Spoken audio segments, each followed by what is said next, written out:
ऐसे हुआ माता सती का जन्म।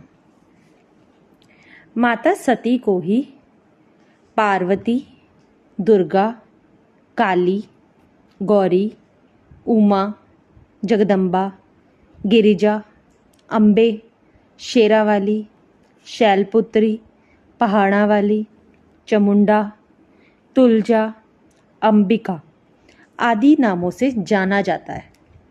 इनकी कहानी बहुत ही रहस्यमयी है। यह किसी एक जन्म की कहानी नहीं, कई जन्मों और कई रूपों की कहानी है। देवी भागवत पुराण में माता के 18 रूपों का वर्णन मिलता है। हालांकि 9 दुर्गा और 10 महाविद्यों कुल 19 के वर्ण का पढ़कर लगता है कि उनमें से कुछ माता की बहनें हैं और कुछ का संबंध माता के अगले जन्म से है। जैसे पार्वती कात्यायनी अगले जन्म की कहानी तो माता तारा की बहन थी।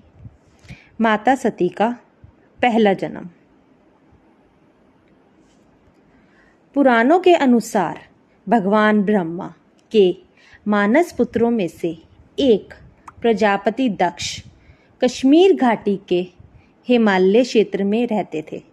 प्रजापति दक्ष की 2 पत्नियां थीं, प्रसूति और विरनी। प्रसूति से दक्ष की 24 कन्याएं जन्मी और विरनी से 60 कन्याएं। इस तरह दक्ष की 84 पुत्रियां और हजारों पुत्र थे। राजा दक्ष की पुत्री सती की माता का नाम प्रसूति था। यह प्रसूति की तीसरी पुत्री थी। सती ने अपने पति से विवाह अपने पिता के इच्छा के विरुद्ध किया था और उनका विवाह कैलाश के निवासी शंकर से हुआ था।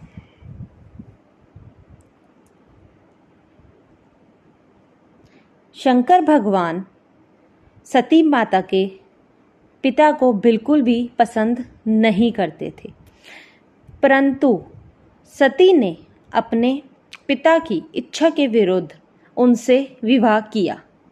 रुद्र को ही शिवा कहा जाता है और उन्हें ही शंकर। पार्वती शंकर के 2 पुत्र और 1 पुत्री है। पुत्र गणेश, कार्तिक और पुत्री वनलता।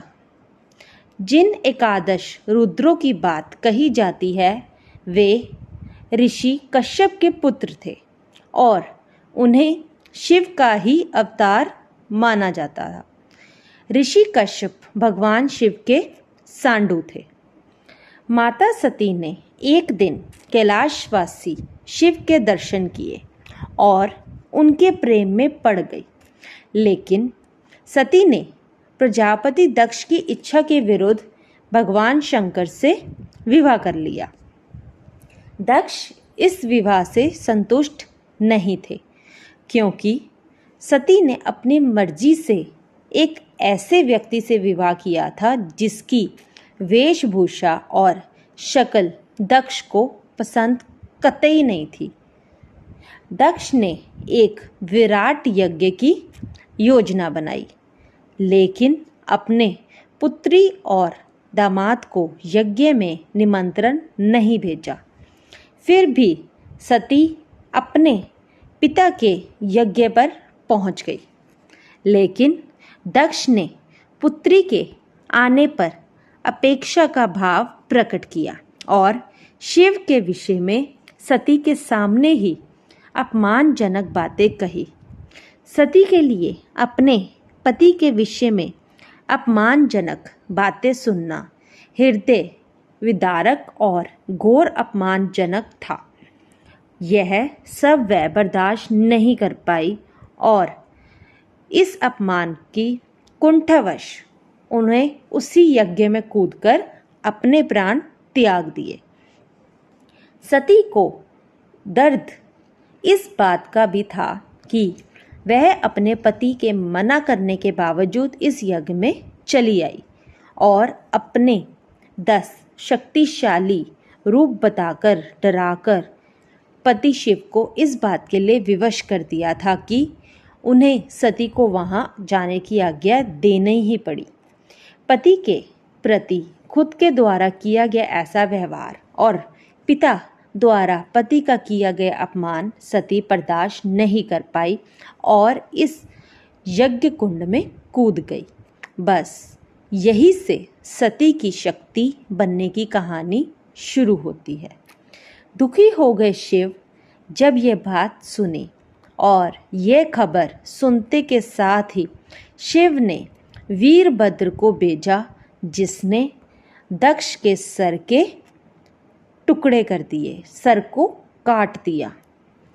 जिसके बाद दुखी होकर सती के शरीर को अपने सर पर धारण कर शिव ने तांडव किया। पृथ्वी समेत तीनों लोकों में व्याकुल देखकर भगवान विष्णु ने अपने सुदर्शन चक्र द्वारा सती के शरीर के टुकड़े करने शुरू कर दिए। शक्तिपीठ। इस तरह सती के शरीर का जो हिस्सा और धारण किए आभूषण जहाँ जहाँ गिरे वहाँ वहाँ शक्तिपीठ अस्तित्व में आ गए। देवी भागवत में 108 शक्तिपीठों का जिक्र है, तो देवी गीता में 72 शक्तिपीठों का जिक्र है। देवी